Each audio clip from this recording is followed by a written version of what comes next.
Are you a current or past PTA member?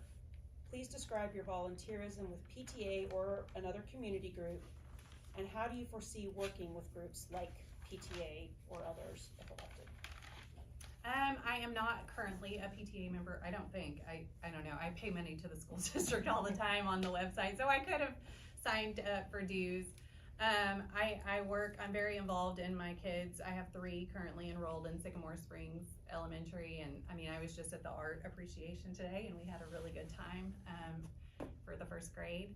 But I spend a lot of my time with my kids, different organizations that we do. We also do DSISD.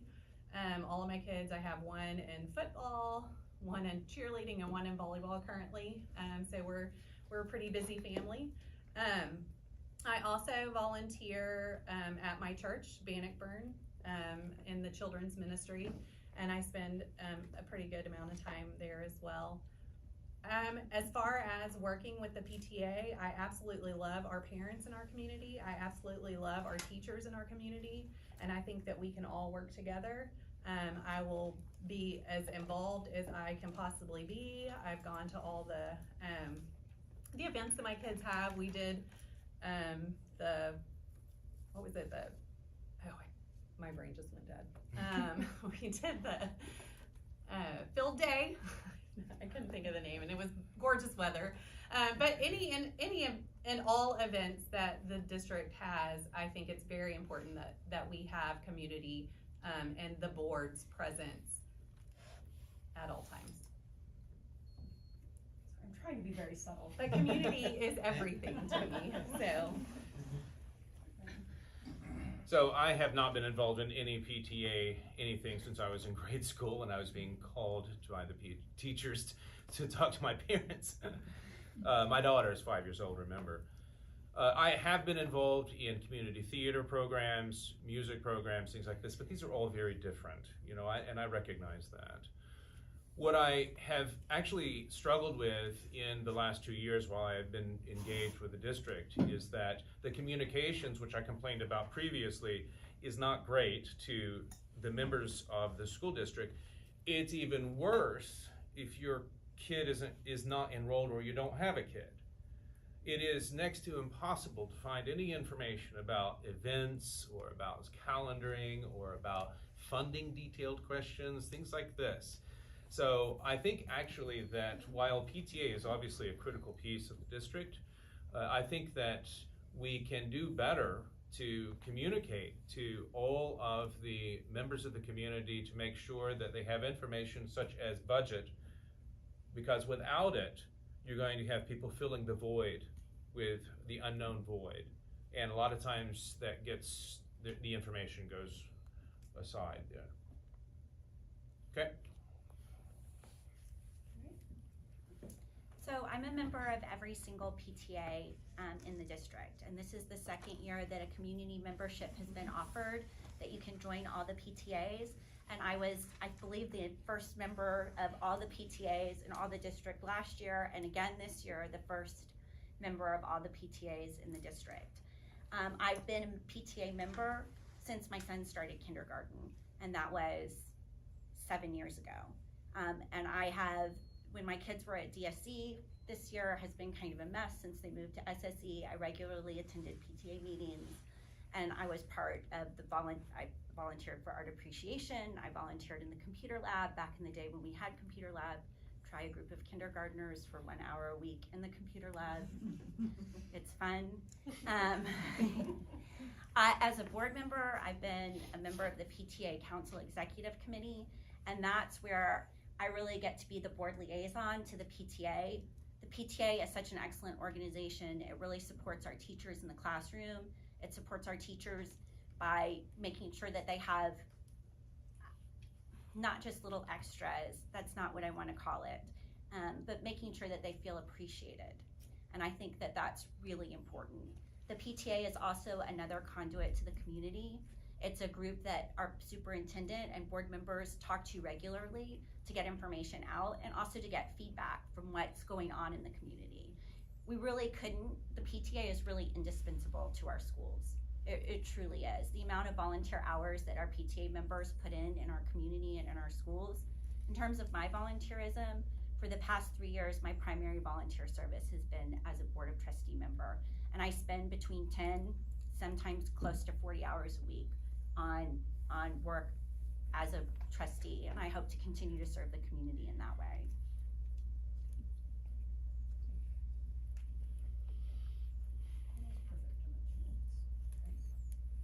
I'm not currently a member of the PTA, but this is the content that excites me the most about the opportunity to serve you guys on the Board of Trustees. 2020 changed a lot for a lot of us. Frankly, before that, I was raising my small family and working and building a business, and just enjoyed the benefit of putting your kid on a bus and he comes home with all kinds of new stuff that he's learned. It is so evident that right now, obviously with our teachers are burdened with the staffing issues.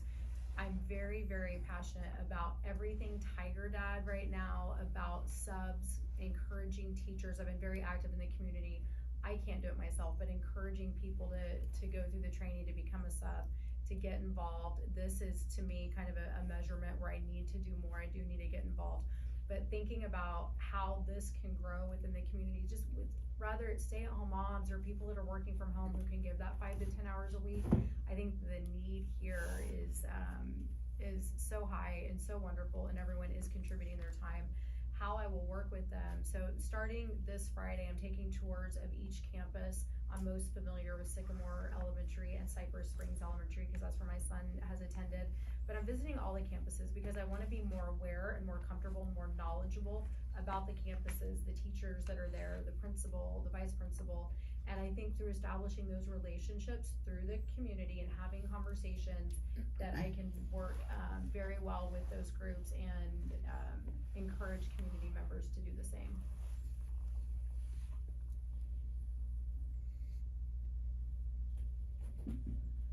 Really flying here. Are we? No, not really. You're doing well. Nobody's trying to go too far over on their time. Appreciate it. We might actually get to all my questions. Okay.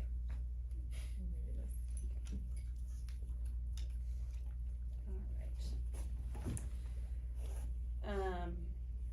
As a board member, once the board votes to approve an action or policy, what do you believe is your responsibility to that policy or action? What is your responsibility if you did not support that policy or action? Just me? You could start us off. So as I said earlier, I think one of the biggest roles of a board member is to gain consensus and to work with your fellow board members.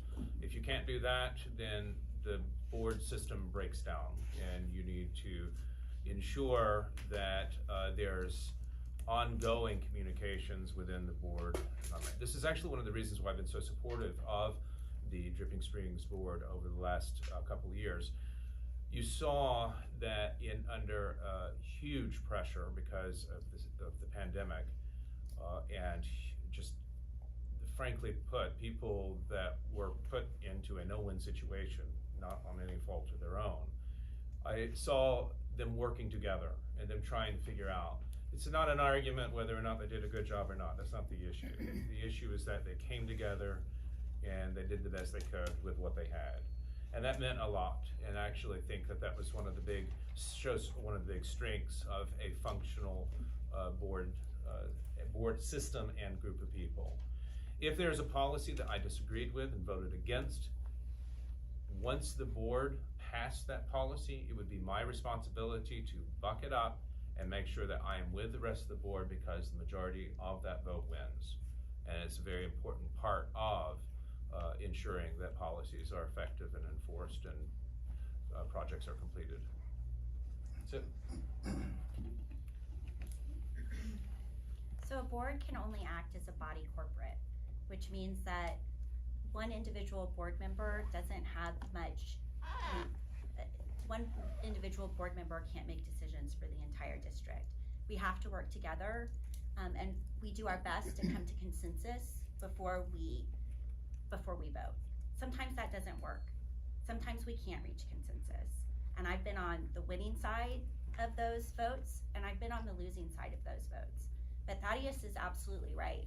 Once there's a decision by the board, it is a decision by the board, and I owe it to the district and I owe it to the community to move forward and support the decision of the board.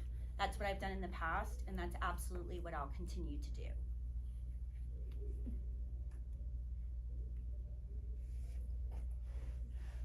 I agree. Once a decision is made by the board, it's my responsibility to support that decision and represent the board and represent the community in that light.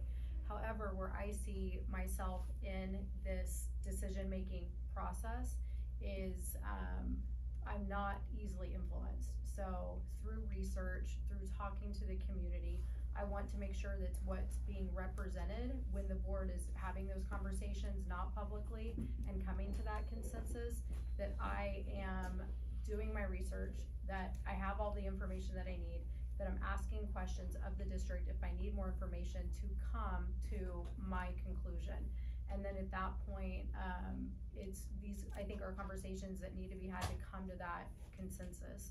And then once a decision is made, whether it's in my position or not in that position, I will support and represent the board for the community.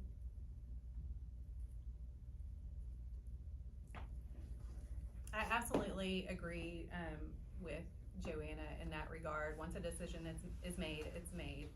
However, we are individual board members. We were elected for individual reasons, and I think there has to be a little bit of individuality in that. And so when my constituents come to me and ask, you know, why did they vote that way? Well, this is the way that it's gonna be. Here's how I feel, here's how I voted a different way, but we're gonna go with what the board says because it's the majority. I mean, it's definitely the majority rules, and we have to go with that decision, but we don't have to side with one another all the time.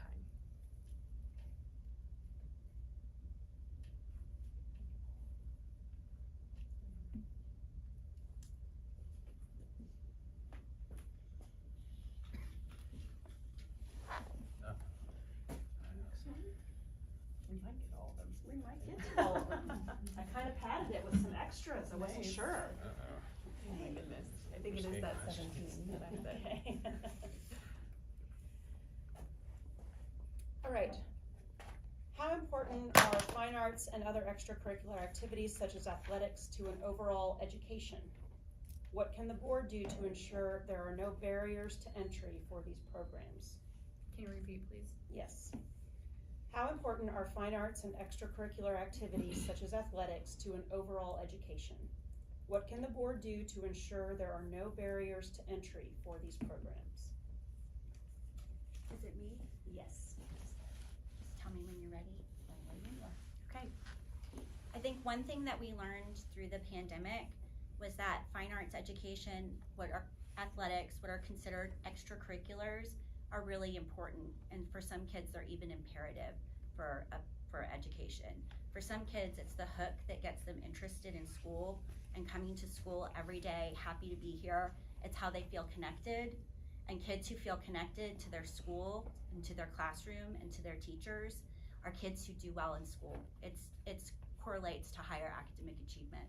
So it is really important that we do what we can to provide kids that hook and that motivation. And if that motivation is fine arts or athletics, then we need to ensure that they have the ability to access those. More importantly, fine arts and athletics teach what we might refer to as soft skills, but the skills that employers are really looking for. There are great ways to learn how to work together, how to collaborate, right? There are great ways to learn how to think differently about problems and to get new problem-solving skills. Fine arts can also help with, and athletics can also help with critical thinking skills. So those types of I see fine arts and athletics is really vital to a public school education. And we've got to do what we can to remove barriers for kids participating. And some of that might be the timing of events, some of that might be transportation, some of it might be ensuring that we're partnering with community organizations to make sure that any additional fees are paid so that all kids have access to traveling or to the extra fees that are required by some athletics and sports. But it's too important. and it's too important that all kids have a reason to come to school and feel like they're part of a community. I believe that fine arts, athletics are as important as an academic experience to young students. This is truly where I get emotional about this. This is where they become themselves. My son is not an athlete. He tells me all the time, Mom, you know I'm not an athlete or a thespian. And I'm like, then okay. But I think that having a reason to come to school, developing a passion, being around children that are like-minded and enjoy the same things and thrive in the same things. Today, just coming in this evening, the high schoolers were preparing they have a performance, and they're rehearsing for their performance tonight. And just the joy on their face, seeing how they were all collaborating, they're sitting there, they've got food and snacks, like that is what childhood memories should be made of. It gives the kids a place to go, discipline, character. I mean, there's so many wonderful, wonderful traits that come out of this. I think it's absolutely as important because every child learns and thrives differently. I think that a way that we prevent barriers actually goes back to staffing as well. We have to have these positions staffed. We have to have the programs available. We have to hear the needs of the families and the children and what they want to pursue. You hear cool stories all the time about kids who started their own clubs, whatever that might be, but debate. So I think it's as important as the academic experience, and I think that through community relationships and community support, we find the people and the funding that we need for those and encourage those experiences.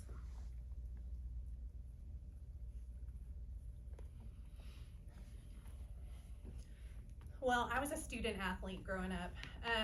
I played volleyball even through college, and volleyball to me was life. Like, I didn't know anything different. It was so fun, and I think my mom kept me involved, honestly, just to keep me out of trouble, because it does keep kids out of trouble.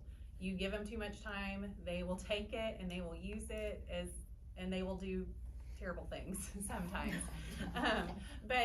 But also too, having my kids, I keep them involved in sports, and it's so, just to watch them with their teammates, it helps them to learn how to just interact with other people that you don't necessarily agree with. And it's just, for a student to have to go without that, our district needs to make sure it's a priority. My oldest is 19, and we weren't really into the fine arts scene too much, but instead of college, he's decided to go to acting. And I wish that he would have gotten more involved in that in school. And I feel like we need to make sure that we're putting funding towards that as well, because keeping these kids engaged and giving them things that they enjoy to do and the smiles on their faces are truly the most important thing.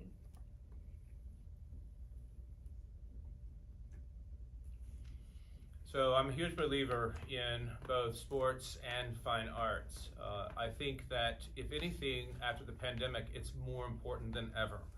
We have a challenge with people knowing how to communicate, how to socialize, and both sports and fine arts are huge in the development of this. Having a healthy body, which means not just activity with sports clubs or extracurricular activities, but also having a good diet, which starts in elementary school. All these things are very, very important to make sure that students are healthy, their brains are working as much as they can, and they're focused on things. Sports helps with focus. On fine arts, I can't tell you how impactful in my career, some of the best engineers I have worked with have been music majors or acting. It's crazy. You wouldn't think about someone who's sitting in front of a computer and innovating as somebody who would be, doing something that seems completely different. But it's a way of developing creativity. In addition to that, you learn how to stand up in front of people and communicate and articulate. That's massively important. If you can't do that, then you're going to have a real hard time in the workplace. And then lastly, again, I want to stress that I think after the pandemic, all these things that we're talking about with developing these skills is so very much even more important than it's ever been in the past.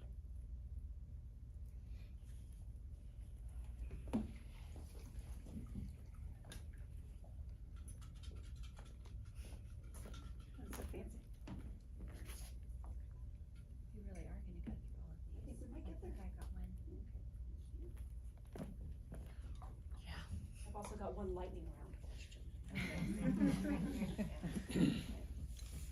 All right. How do you propose to maintain or improve the community's confidence in the school board?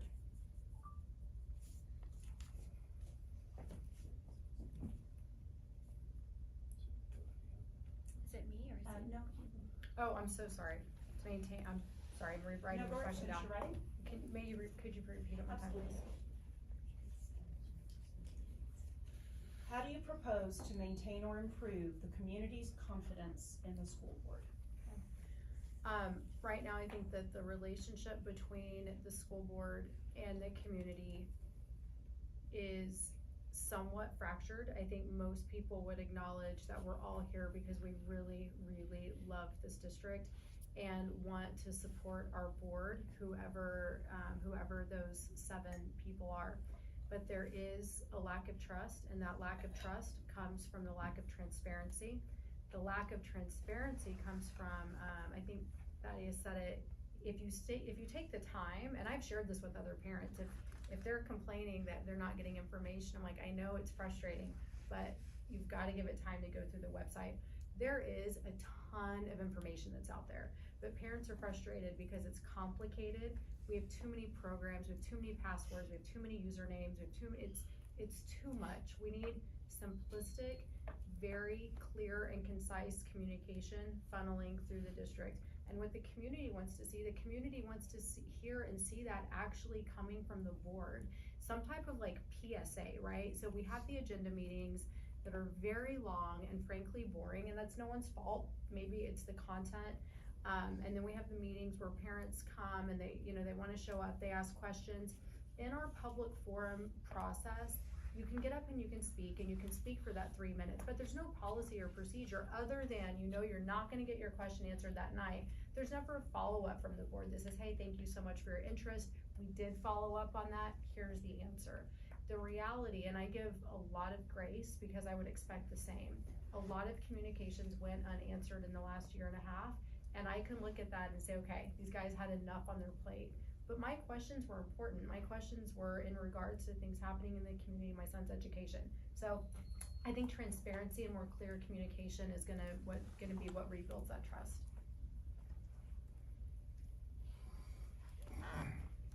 Okay, so in the current policy, the board president is the only one that's allowed to respond to constituents if you email more than one board member. I think that is a terrible rule. It's a terrible policy.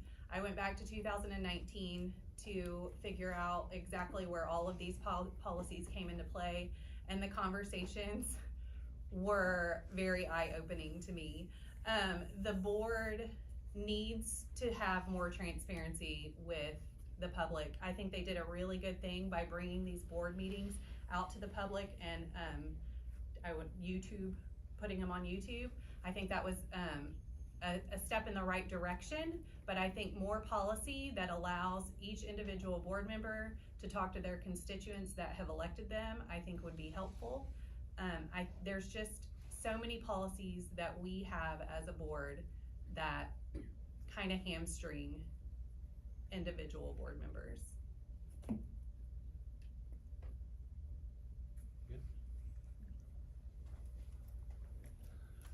So communications, transparency, man, I completely agree with those statements.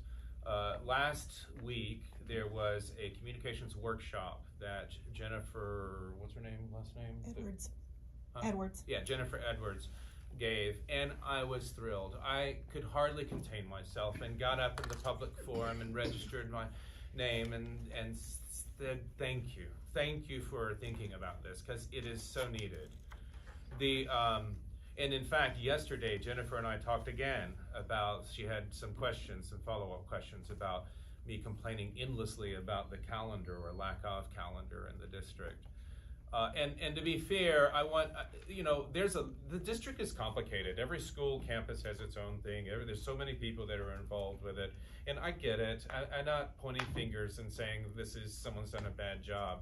But to make it to where people don't have to fill the void with at least uninformed information or try to we need to try to simplify the information to where it's consumable by a normal person, like a normal person like me. When I'm going through all of the legislative guidelines of, say, the funding, like we were talking about earlier, it's outrageously complicated. And it's not realistic to think that any particular parent who's not an accountant, who's not, whatever, is going to wade through all of that. So it's our responsibility as a district and the board's responsibility to make sure that we set it up to where a simplified collection of information is constantly updated and provided to the district, to all of the community.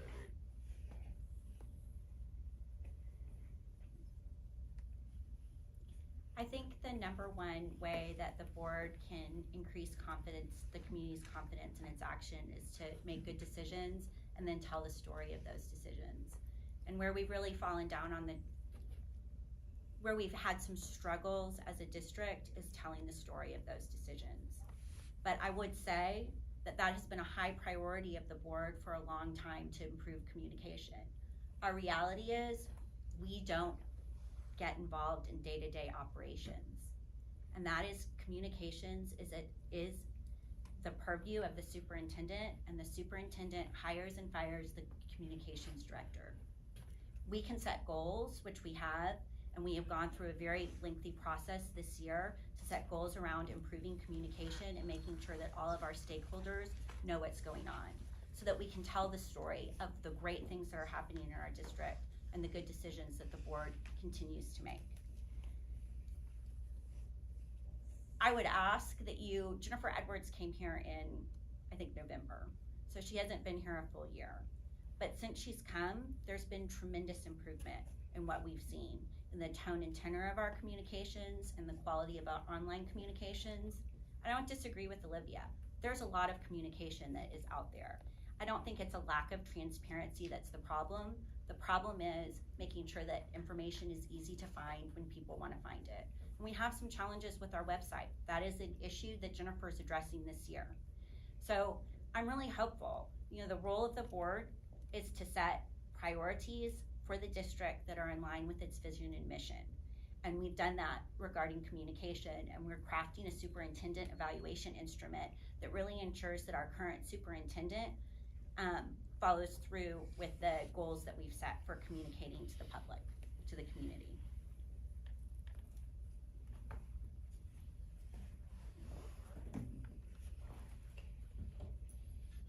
I've forgotten where I am. We have to. I don't remember either. So if I'm drawing, who goes next? And she will. Okay. No! That's really getting, I think we're gonna end it just about perfect on time. Thank you. Thank you. All right. Next question. Y'all already alluded to this a little bit. Teacher attrition is a huge problem throughout the state. As a board member, what ideas do you have concerning recruitment and retention of outstanding teachers to our district? We need to make sure that we're paying our good teachers well. And in order to do that, we have to have a functional, perfect budget. Budget means everything. It doesn't matter what we're talking about in our district, the budget has impact. So in order to do that, we definitely need to do some more budget work. We need to make sure that our teachers are happy. I've heard on the campaign trail that there's teachers and administrators that are afraid to speak out, afraid to talk about things that they've seen. We talk to the kids all the time, see something, say something, but we can't even do that in our own community, in our own teachers. We need to make sure that everybody has their own voice and it's not the voice of others. I plan on trying to do that. I mean, I don't know what that looks like exactly, but I do know that it is a huge problem in our district, and we have district employees leaving because they don't feel heard, and that's really sad to me.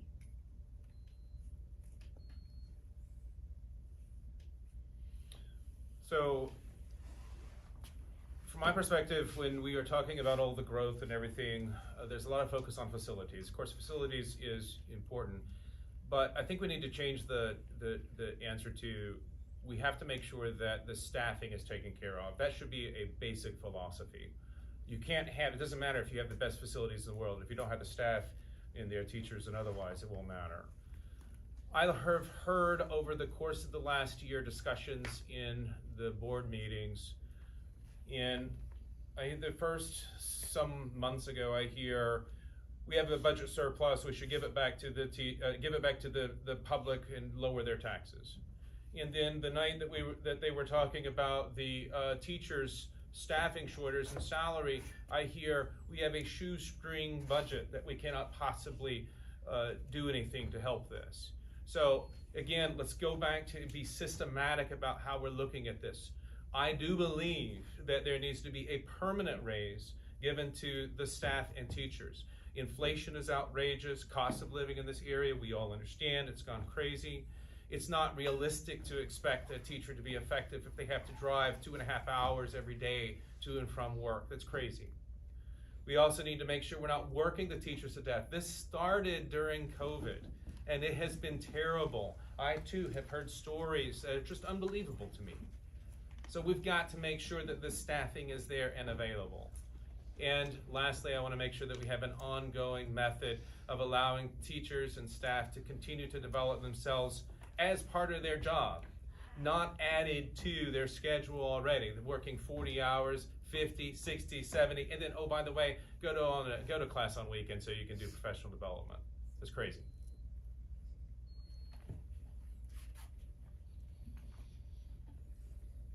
So to me, there are three main issues that we need to address when we're talking about teacher recruitment and retention. One is we have to have a culture where teachers feel valued and heard. And that's not just an organizational issue, that's a community issue. And making sure that we're really trusting our teachers as the life-changing professionals they are, and trusting them to do their job in the classroom. That's part of them feeling valued and heard. We also need to create a culture within our organization, not just in the community, where teachers know that their voices matter. A lot of that work we've started on, and it needs to continue. It's been a rough 2 years. And it's the people who I'm most proud of over the rough 2 years have been our teachers, because our teachers have showed up for our kids and provided a sense of stability that, at least in my family, I don't know that anyone else could have done for them. So I'm really proud of them, and they deserve some reward. Since I've been on the board, I have voted to support teachers in the classroom. They need both curriculum and administrative support, whether that's making sure that we have the staff in our learning and innovation department so that teachers have the support services they need when they're having a challenge with curriculum, making sure that we have the support on the campus so that when they have a behavior problem or something else going on in their class, there's someone there to help.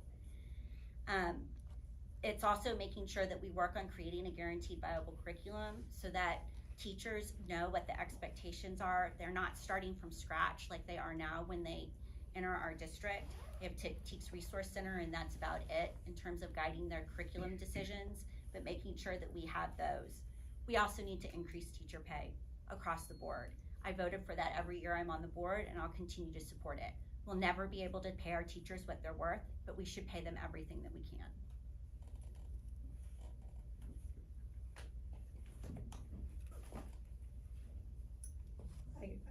Oh, I'm sorry. That's okay, where I am, folks. All right. This is, we've kind of talked about this in some of the other answers, but it's a very real problem. It's a problem across our country, our region. I think in recruiting, I think that we just have to get really creative, and we're seeing a lot of things out there, but specifically creating part-time positions, right? We have people in the community that might be ready, willing, and able to work 15 or 20 hours per week to help cover some of these morning transportation shifts or whatnot. I think it's just getting creative. I would like to know more and see more about what we're doing about college interns with Texas State, University of Texas being so close. So looking outside of the normal box of a full-time employment status, I think there may be some lost gems there.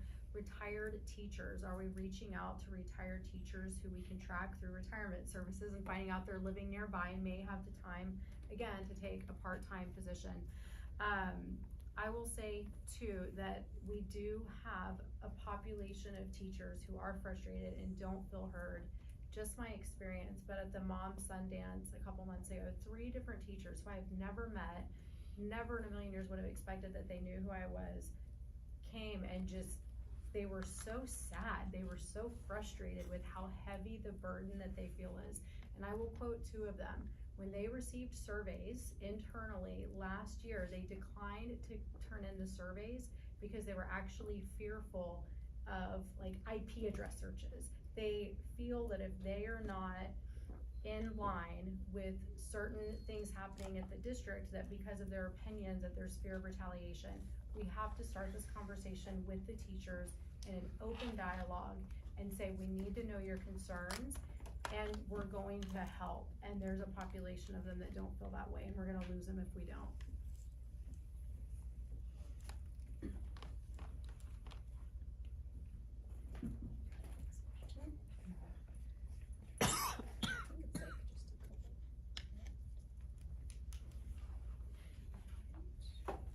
Sorry. No worries.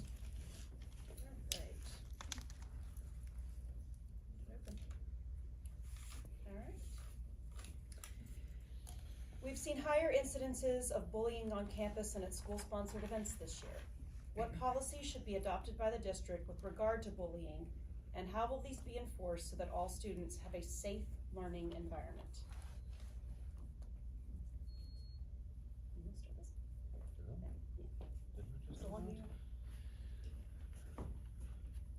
So I have a very strong feeling about this. Zero tolerance of bullying. And that is both in person, and also online. I think that it is important in today's digital age that we recognize the fact that bullying can happen in a number of different forms.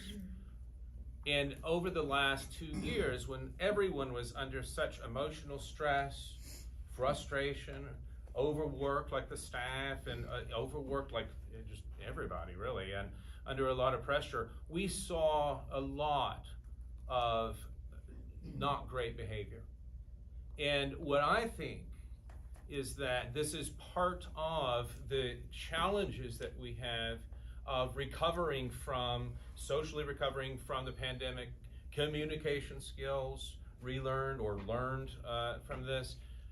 But as it stands right now, I think that getting people back together, yes, it's going to take a while, yes, there's going to be some adjustment, but absolutely from the very beginning, zero tolerance of bullying.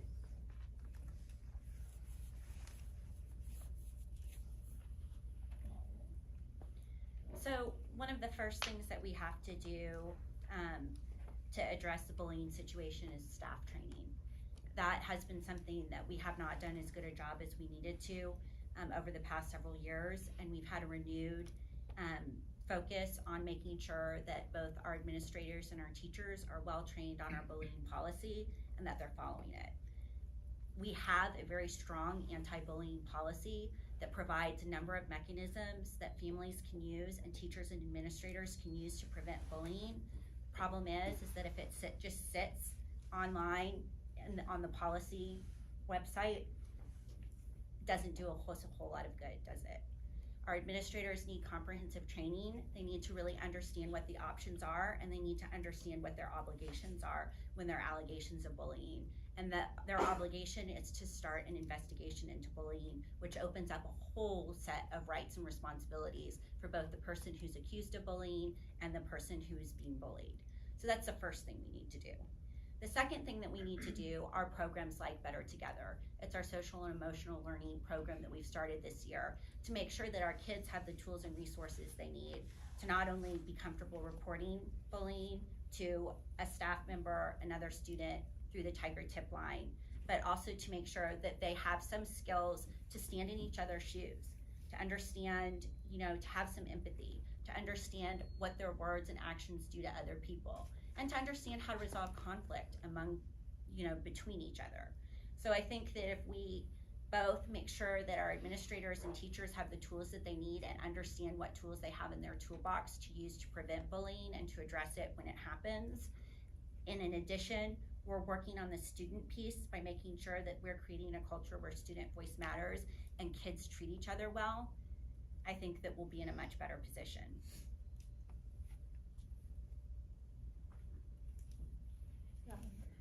I also believe in a zero tolerance when it comes to bullying, but I think as the adults in the room and as the parents, we have to look at ourselves and the climate that we've created in the last 24 months. When I think about a child, I think about an undeveloped emotional, say junior high girl, and remembering how raw and real and terrifying like that age is when I was there, and then I think about now social media. For example, I don't hide anything who I am as a person and my faith, and I can tell you right now, within this community, within folks in this district and employed in this district, I'm experiencing it. And I think, wow, these are people who are taking screenshots of me, taking pictures of me, mocking, making fun. And I think, gosh, if this is happening at an administration, teacher, and parent level, what is happening with the children? And when I think about any child being mocked, made fun of, criticized for who they are, it breaks my heart. I think it's gotta be a zero tolerance, but I wanna love on that child who is the perpetrator as much as the child being hurt, because hurt kids, but they also emulate the environment that they are in. We recently, in this district, we had a substitute teacher who was let go because she was giving treats to the children in the classroom with masks and not to the children without the masks. That happened here. We have I'm sorry, now I'm just on it. We have a teacher in the a substitute teacher in the district who has had multiple reports of bullying other parents. I personally met with our superintendent about it. I brought the emails, I brought everything, and that person is still substitute teaching here. So we have an adult problem and we have a child problem. And I will tell you, you will not see it coming from me, but again, we have created this environment and we need to fix it, and it needs to be zero tolerance. I mean, I think they said everything, but I agree. It does need to be zero tolerance. And coming from, kids, I mean, I deal with 5 kids. So for us as a family, I always tell my kids, it doesn't matter what anybody else is doing, this is how we act. It doesn't matter what other people are saying, this is what we say. And I know not all parents are like that, but we need to raise our kids up to be respectful, and I'm really glad to hear that we have programs that are kind of helping with that. But it absolutely needs to come from home first, and we need our parents to step up and help our district in that regard. I mean, I've heard stories of kids hitting teachers in the classroom, and this kind of stuff should never ever happen. And hopefully the administrators are stepping in, and hopefully they're doing something to prevent it, and talking to the kids and seeing maybe what's going on would help out a lot as well. But it is absolutely zero tolerance for bullying for me. We all agree. Look how much, I'm counting, we've got about 4 that we're all in agreement on most things. I think there's only one left. Yes, Yep. so I won't make anybody pick out of the fishbowl. Patty, you start? Yes, so we'll go, so Jim, we'll start this last one. Last question, except for the lightning round. Okay. While many learning issues are addressed with aids and classroom support, those with a mental illness or a mental health crisis are not offered a lot of options to help them stay in school and thrive. What can the board do to help parents address student mental health issues in the district? Whenever you're ready, Jill. And that's a great question, because I think that what we've all seen over the past couple years is an increase in anxiety and depression among our kids, and we absolutely have to address it. One of the things that the board has done and continues to do is support the Dripping Springs Education Foundation. It was actually a former superintendent who went to this Dripping Springs Education Foundation after members of the board were like, we need to be doing more for our kids' mental health, and asked, can you please support us in bringing mental health professionals onto our campuses? So at each of our campuses, we do have shared mental health professionals that provide therapy to kids. And that's a program that we need to continue to support, and we need to continue to expand. A mental health issue is a health issue, right? And we need to start talking about it like that and not talking about it as something that is kind of other or more shameful or more embarrassing than any other health issue. And like any other health issue, you can get homebound instruction. You can get a reduced day schedule. If you have a doctor who will prescribe it and who will make the recommendation to the school, you have the same rights to instructional accommodations as any other health issue. And we need to make sure that families understand that and that they know that when their kid's struggling, it's not necessarily a choice of you go to school or you don't go to school, but that there are resources that can help you and can make school a safer place. The other issue is we need to have a culture in our schools and in our community where it's safe to talk about all health issues, including mental health issues, so that people don't feel the shame and embarrassment about talking about these issues. Therapy is normalized. It's normalized to, we all are gonna struggle with anxiety and depression in our lives. It may not be a clinical, it may not be something that we have diagnosed by, but we all are gonna struggle with it, and we all need to have grace and compassion for those who do. Can you repeat just the last part of the actual question? Absolutely, if I can find it.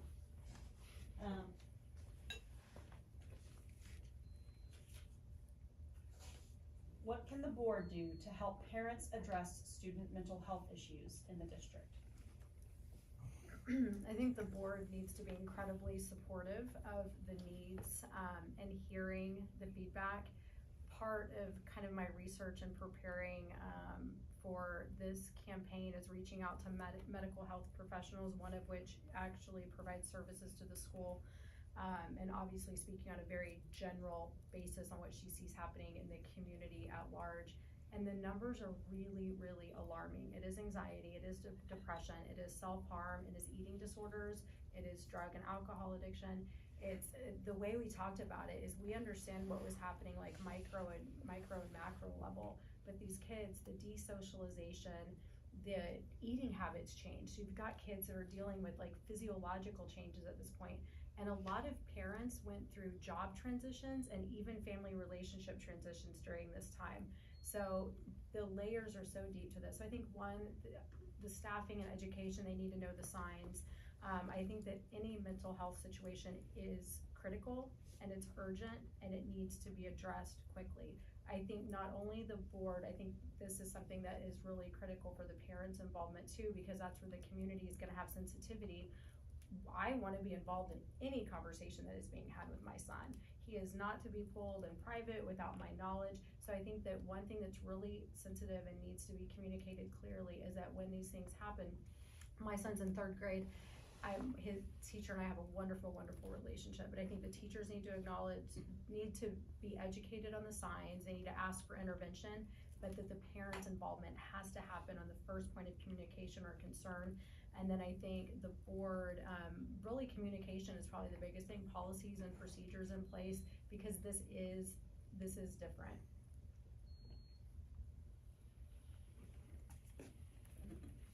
Okay, I'm ready. I think the pandemic highlighted a lot of issues with our kids emotionally, and I do agree that the district should absolutely, if they see something, say something. I think parent involvement is key in this whole discussion. If the parents aren't on the same page as the district, then we're not gonna get to these kids. And so we need to make sure that we're communicating with the parents and letting them know the needs that we see as a district, so that they can do the things that they can do on their side, instead of the kids coming to school, talking to a counselor. I know I have a 19-year-old, and he would go talk to the counselor, and then I would talk to him about what he talked about with the counselor, and the counselor didn't talk to me about what they talked. I mean, it's a problem. Like, we need to make sure that the parents are the first line of defense, and we are helping them help their kids. And that's a policy. So. Would you mind reading the question Absolutely. one more time? What can the board do to help parents address student mental health issues in the district?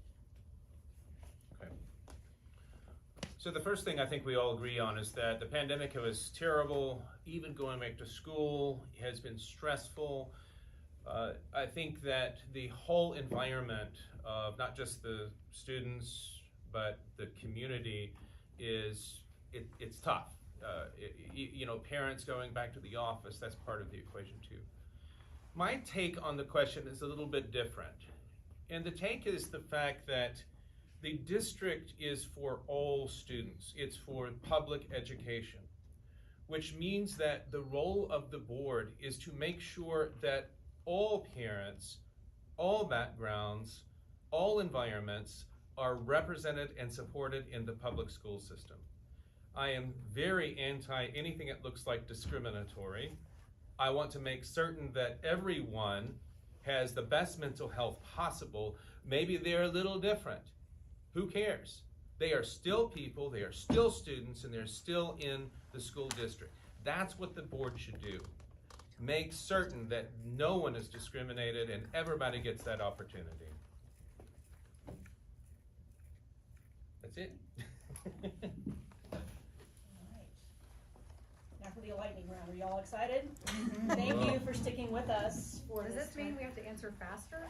No, but it's just kind of like this was just going to be the last question. But it just no pressure. And we started with Olivia, yes. I have no idea. No, start with Joanna. So we'll start with Olivia this time. Okay. Okay. What book are you reading right now? Oh my gosh. Oh, this is terrible. Last night I started reading. I normally read much different books, but I'm reading a book about Palm Beach written by the granddaughter of Estee Lauder, and it is incredible about the history of how the coconut palms landed on Palm Beach. It's really a remarkable book about that coastal side between the late 1800s and early 1900s. Incredible history. All right. I'm not reading a book. I don't have time. Between work and the campaign and the kids and sports, and we're all over the place. I haven't even eaten today, so I honestly don't. Yeah, this cookies look really good. I love to read, but I'm not currently reading a book at this time. My daughter got me to start reading Harry Potter and the Philosopher's Stone last night. Now, I am not going to read this quickly because we all know the back of the book is kind of scary for a 5-year-old. But so that's what we started for chapter 1. I had to look at what I'm reading because I just finished my last book. But I'm reading Homicide in Halo Halo, which is just a very, very light murder mystery that is perfect for campaigning and for former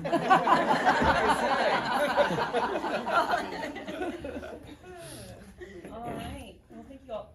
It is 7:42. How's that Wow. for timing, Whoa. friends? All right. Thank you all very much. Again, appreciate it. Like, I was not expecting this many folks Thank you. in a guys. This room is on a awesome. Tuesday. I know everybody has very busy lives, so thank you all for coming. I will turn you all loose to ask individual questions of the members as you enjoy a bottle of water and some brownies and cookies, or just make your way home a little bit early this evening. And I'll say end remarks because I have these. Thank you all for coming. Thank you all here for coming. I'm going to do a plug. I heard a lot about, I don't know what's going on in school. Guess where you can go to know what is going on in school? Anybody? PTA! If you have not joined your PTA, you can still do it. You'll still be a member until August. Joinpta.org. Everyone else here, I encourage you to go. Okay. Linktree DSISD Council, PTA. You can join all 8 of them tonight. Today, you will be a member. You all can do that today And I and will be a say, member. if you're interested, regarding legislative priorities, what's posted on the Texas PTA website is for the last session. They haven't fully developed their legislative priorities for the upcoming session, but you can absolutely go look at those, download, read to your heart's content, as you fall asleep at night, about these things. But yeah, so that usually will, organizations like the PTA will usually come to some sort of consensus into the summer, beginning of September. Right. So when you're And on- excited about And those on the things. local level, they take community members, even if you are not a current parent, if you are grandparents or just a regular Okay, I got it. you can come. And then their meetings are generally open to the public. Right now, we're allowed to do kind of a combination of either they're doing Zoom meetings or in-person meetings. The next set of meetings in April will be their election meetings. By our Texas PTA bylaws, they have to do those elections in person. And then they will do annual meeting in May in which they go over their budget. And then you can go and find out, and if you're a member, vote on how to use those funds to support the schools. So I encourage everyone to please, and you know what happens also at those meetings? The principal comes to every one of those meetings at all these PTAs. They or the assistant principal are there, and they always do a question and answer time and a principal's report, and you can find out what is going on in your school. All right, so I hope everyone here that is not a member today goes and joins at least your one local PTA. All right, thank you, I just everybody. want to, he's not in here, but I just want to, one more shout out to Mr. Schumann and the theater kids who let us have their space today. Yeah, so it's lovely to have these events like this on the campus. Thank you guys for Yeah, hosting. thank you guys for having us.